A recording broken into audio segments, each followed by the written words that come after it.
যুগ এগোচ্ছে, দিন ক্রমশ পাল্টেছে, মানুষের অভ্যেসেও কিন্তু ভীষণ পরিবর্তন এসেছে।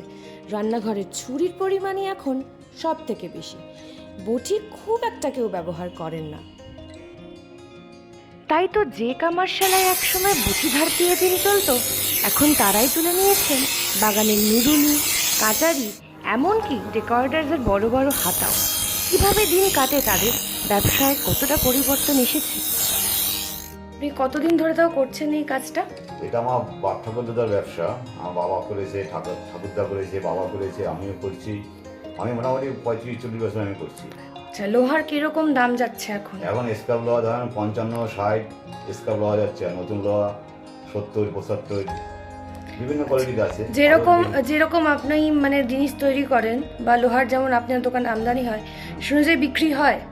বিক্রি আমার হোলসেলে। আচ্ছা, হোলসেল আপনার কাছ থেকে অনেকে নিয়ে যায়, তাই তো? এখন দাঁড়িয়ে ছুরি ব্যবহারটা অনেকটাই বেড়েছে রান্নাঘরে।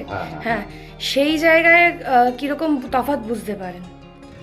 মানে আমার এই পজিশনটা আগের থেকে অনেকটা কমজোরি হয়ে গেছে, কেন এখন বিভিন্ন রকমের বিভিন্ন দেশের মাল আসছে, তো চায়না মাল আসছে, দিল্লির থেকে মাল আসছে, মানে কারিগর আদরটা অনেকটা কমে গেছে। বলছেন যে দেশের যে জিনিসটা আগে ছিল সেটা দেশীয় জিনিসটা এখন অনেকটাই কমেছে, তাই তো?